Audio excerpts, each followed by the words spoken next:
Hello everyone and welcome back to another book review. Today I am going to be reviewing Medieval Dress and Fashion, and this is by Margaret Scott. I believe I actually have another book out by Margaret Scott right now as well, also around medieval dress, so I'm assuming she is some sort of expert in that field.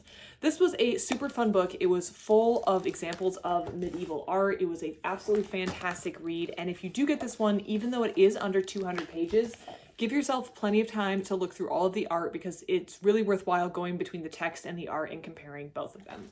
So in this review, I'm going to be discussing what's in this book, the content of this book, as well as some things that I found interesting from this book, so you can decide if this is a good book for you to read or if you want to just hear more about medieval dress and fashion. Learning about what could be in this book could be rather helpful. So the book starts with an introduction before going into the 5 separate chapters. There are 5 sections and they're each divided by time period. Introduction, and then chapter 1, dressing the great and the good, 840 to 1100.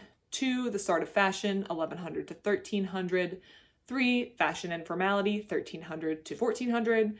4, dressing everybody, 1400 to 1500. And then dressing the present and the past, chapter 5, 1500 to 1570.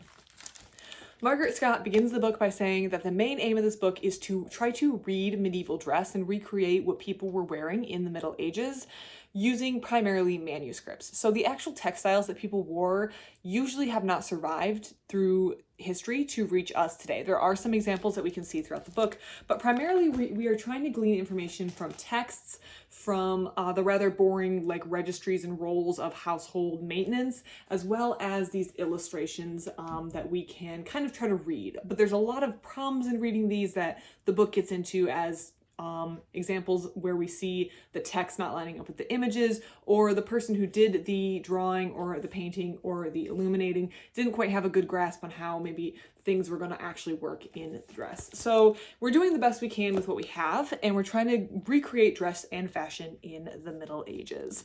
Of course, fashion as we understand it today is definitely something that's kind of reserved for the upper echelon of society. If you were just a poor farmer trying to make a subsistence living, sorry, my cat wants out of the room, trying to make a subsistence living, you probably weren't too concerned about the fashions of court, and even if you were concerned, you weren't going to be able to afford to do anything about it. So we're primarily talking about people who had at least a little bit of disposable income. And the time frame for this book is 840 to 1570. And I know the moment we start putting dates on what we consider the Middle Ages, everyone gets up in arms, particularly if you're like scholarly, but those are just the dates Margaret Scott has chosen for this book, and she kind of says, hey, these are the dates I picked. I know this is a touchy subject. Just relax and trust me, kind of. She said it in a much more scholarly way than that, but 840 to 1570 are the dates that she chose for this. So first we're going to go into chapter 1. Chapter 1 actually spends a lot of time talking about the Byzantine Empire, which every time I'm introduced to something coming out of the Byzantine Empire, I remember how little I know about that empire, and I realize I should probably read more about it, and maybe it's something I should make more of a priority. But clothing had a lot of elaborate rules in the Byzantine Empire. There's a lot of rules about your proximity to the emperor and what sort of clothes you could wear, and there's also a lot of texts that come out of the Arab world where individuals from the Arab world visited and then would comment on what individuals were wearing in the Byzantine Empire. So there is a lot of information, and that was really fascinating because it's a segment or a section that I don't know anything about. We also see in this section some basic information about the differences between the Byzantine Empire and the West on page 33. And I should say the art in this book is extensive. Almost every other page is going to have art. So you have like your text and then your art.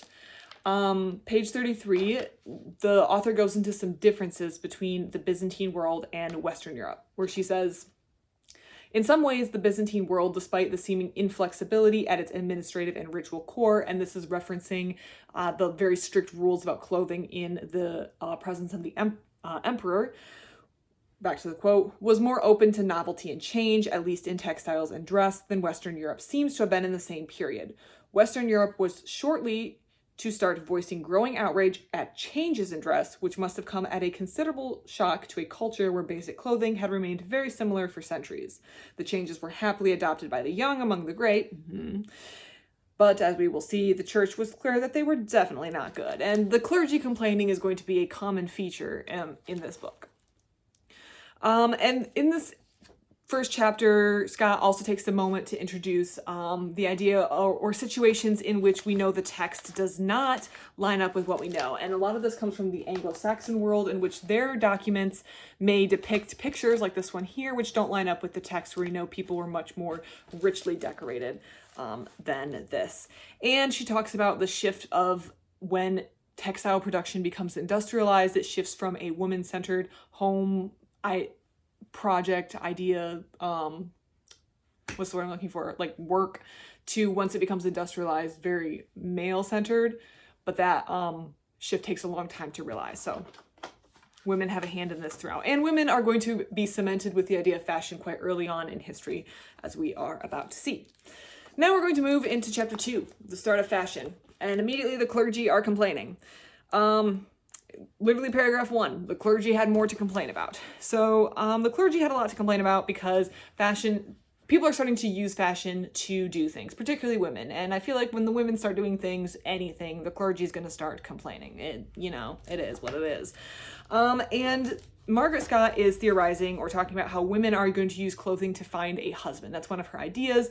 And that could be due to an increase, or there seems to have been an increase in women in the population. And this may have been, or there's more pressure for women to find a husband, I should say. There's more pressure for women to find a husband due to 3 factors. The first being that there were more women in the population.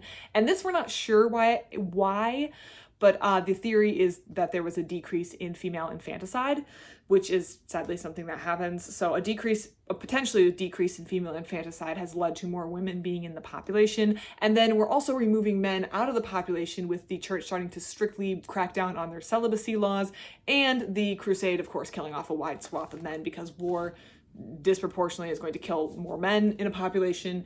And as a result, that's more men who are not available for marriage. So women had to start doing things to get and attract husbands, and clothing was just one way you could do it. And the moment fashion starts, the moment people start using fashion for their own personal uses, we have the clergy coming down on it, and we have an increase in laws and customs around it.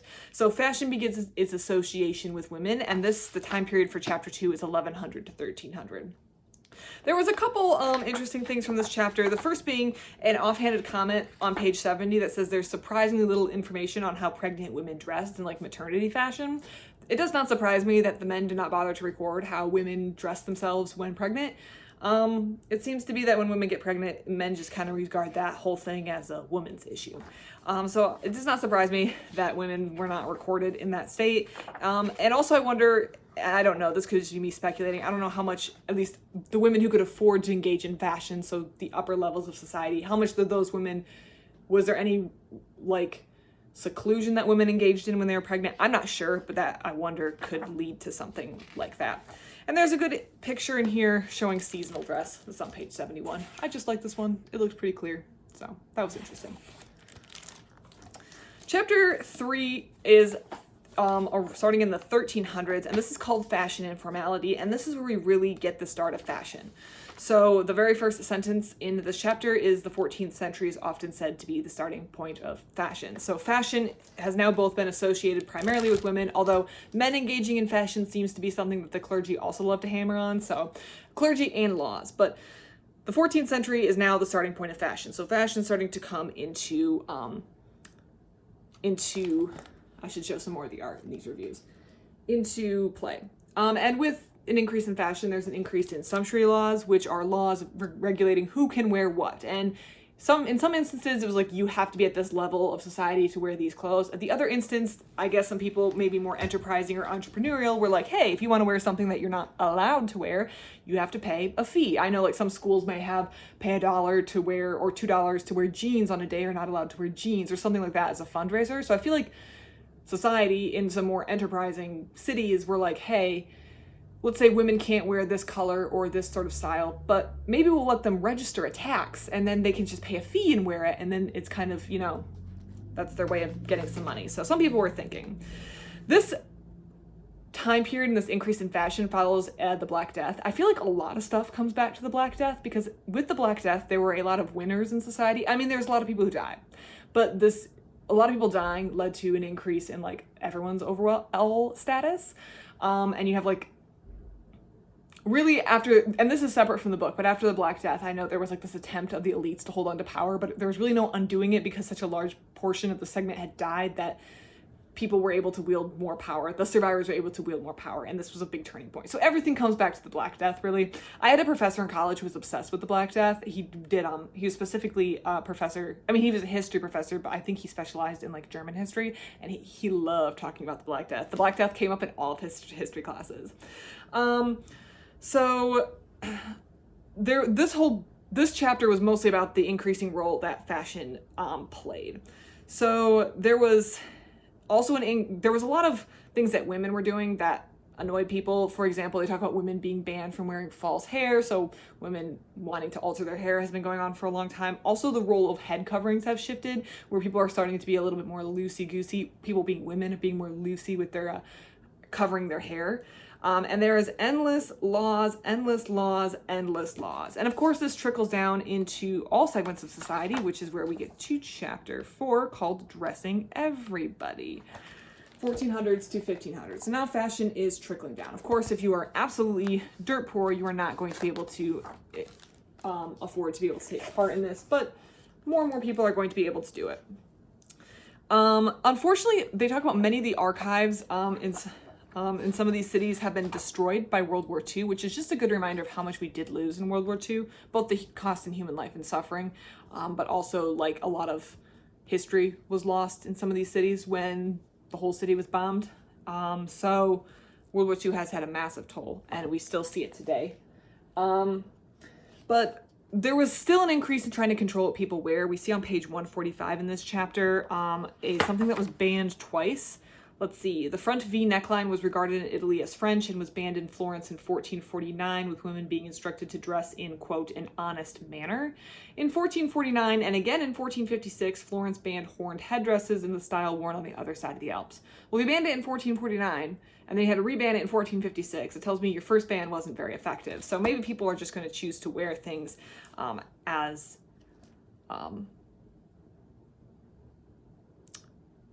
they're going to wear them. So clearly that didn't work. Chapter 5 talks about dressing past and present. Is that what it's called? Let's get to the chapter to make sure I'm calling it. Oh, the art in this is just absolutely beautiful.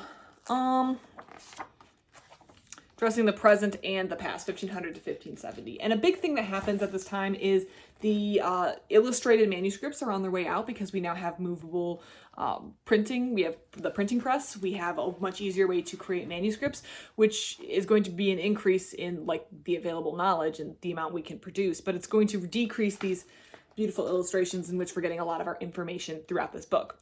So, the first sentence, the illuminated manuscript as a source for dress history remains unsurpassed until the mid-16th century, but as a book form, its days were numbered because of the invention of movable type in the mid-15th century. So we still have some examples, but it's on its way out at this point. The most interesting part of this section, besides the absolutely fabulous art, was this outfit of the day, essentially, creation that an individual from Germany, and I'm going to butcher his name despite having a passing familiarity with German. What page? Page 180. Let me get this. This individual recorded his outfits that he wore. Matthäus Schwarz, which I thought was kind of cool. But we're getting to the end of the time period that Margaret Scott has outlined for this book, so she wraps it up with also a massive bibliography that I need to go through with a fine-tooth comb to see what else I want to read. So overall, this was a fascinating book full of interesting tidbits. I had a great time reading it, and I really enjoyed it. So if you're looking for a book on medieval dress and fashion, I highly recommend this one. I've had a great time reading it, and I hope you're able to read it and have a good time as well. Thank you so much for watching, and I hope you